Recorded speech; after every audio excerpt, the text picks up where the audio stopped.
फिर वो जिन कुछ मंत्र पढ़ने लगता है और वहाँ पर एक घर प्रकट हो जाता है। फिर वो सब उस घर के अंदर चले जाते हैं। घर पहुंचकर बाबू कौआ बोलता है, ए ताकतवर जिन, मुझे भी अपने जैसा एक जिन बना दो। ठीक है, मैं तुम्हें जिन बना तो देता हूँ, लेकिन तुम भी फिर किसी के गुलाम होगे।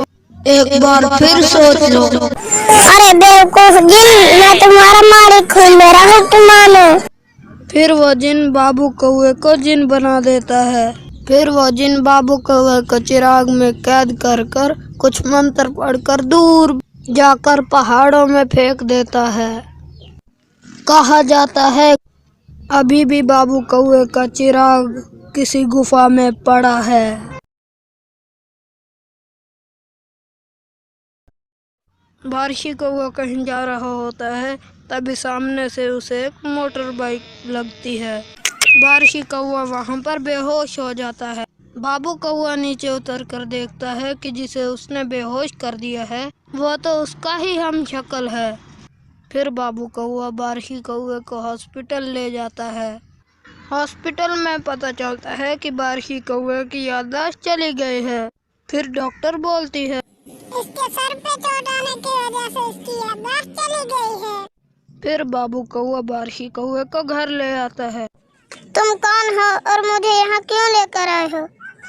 अब ध्यान से सुनो मेरी बात। हम दोनों इस इलाके के बहुत बड़े डॉन हैं और हमें मिलकर चोरियाँ करनी है। ठीक है, मैं तैयार हूँ। फिर वो दोनों रात को दो घरों के पास जाते हैं। तुम उस नीले घर में चोरी करने जाओ और मैं इस लाल घर में। बाबू कौआ एक घर में जाता है तो उसे एक चमत्कारी दीपक मिलता है और वो उसे उठाकर बाहर आ जाता है। जब बारिशी कौआ एक घर में जाता है तो उसे अलग अलग पकवान दिखाई देते हैं। वाह, मुझे मिठाई तो बहुत पसंद है। ऐसा बोलकर बारिशी कौआ मिठाई को लेकर बाहर आ जाता है। अरे नालायक, ये क्या उठा कर ले आए हो तुम? अरे मैंने तो तुम्हें कोई कीमती शय चोरी करने भेजा था और तुम ये बर्फी चोरी कर लाए हो। अब जाओ दोबारा चोरी करने। ठीक है, मैं अभी जाता हूँ। फिर बारिशी कौआ दोबारा जाता है और वहाँ से एक फ्रेंच फ्राइज उठा लाता है। दोस्त, तुम्हें मीठी चीजें नहीं पसंद? ये लो फ्रेंच फ्राइज खा लो। अरे काले कलूटे बारिशी बेवकूफ, तुम्हें तो कोई कीमती शय लाने भेजा था और तुम ये फ्रेंच फ्राइज ले आए हो। चलो अब मैं भी तुम्हारे साथ चलता हूँ चोरी करने। फिर बारिशी कौआ और बाबू कौआ चोरी करने पहुँच जाते हैं। बाबू कौआ बोलता है, बारिशी वो देखो, उसके गले में हार है, उसके गले में से हार निकालो। फिर बारिशी कौआ गले में से हार निकालने ही वाला होता है, तभी उस लड़की की आँख खुल जाती है। चोर चोर पकड़ो पति जी। अरे रानी कैंची, क्या हुआ? पति जी, ये देखिए, ये दोनों बदमाश मेरा हार चोरी कर रहे थे। जाओ तुम पुलिस को फोन लगाओ, मैं इनका ध्यान रखता हूँ। फिर रानी कैंची फोन कर देती है पुलिस को और पुलिस वहाँ आ जाती है। अरे ये दोनों कौन हैं जो बिल्कुल एक जैसे दिखते हैं? इंस्पेक्टर सर, ये दोनों चोर हैं, इन्हें पकड़ लीजिए। अरे बाबू, उस चिराग को घिस कर देखो। फिर बाबू कौआ चिराग को घिसता है और उसमें से एक बहुत बड़ा जिन निकलता है। किसने मुझे जगाया? कौन है मेरा मालिक? मैं हूँ तुम्हारा आका, मुझे यहाँ से कहीं दूर ले चलो। जो हुक्म मेरे आका। फिर बाबू कौआ और बारिशी कौआ चले जाते हैं।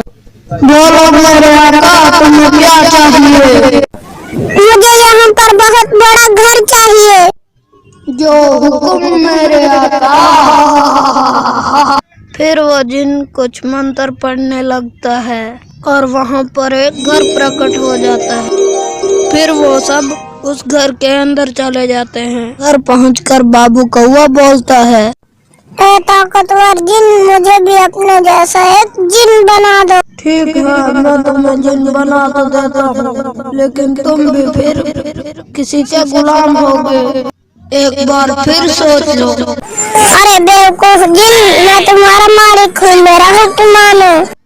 फिर वो जिन बाबू कौवे को जिन बना देता है।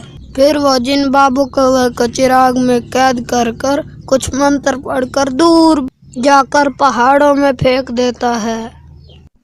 कहा जाता है अभी भी बाबू कौवे का चिराग किसी गुफा में पड़ा है। और रही बात बारशी कौवे की, उसे और चिराग को पुलिस पकड़ कर ले जाती है। एक कौवा प्यासा होता है, वो इधर उधर भटक रहा होता है। वो एक डाली पर बैठकर देखता है तो उसे दूर से एक घड़ा दिखाई देता है। शुक्र है मुझे पानी दिख गया, अब मैं घड़े के पास जाता हूँ और पानी पीता हूँ। फिर वो कौवा घड़े के पास आकर देखता है कि उसमें बहुत थोड़ा पानी है। फिर वो सोचने लग जाता है। कुछ देर सोचने के बाद फिर वो बोलता है, मेरे आसपास तो बस ये कंकड़ पड़े हुए हैं, मैं इन्हें उठाता हूँ और घड़े में डालता हूँ, इससे पानी ऊपर आ जाएगा। फिर वह एक एक कर सारे कंकड़ों को घड़े में डाल देता है और पानी ऊपर आ जाता है। शुक्र है पानी ऊपर आ गया। फिर वो कौवा पानी पीता है और उड़ जाता है।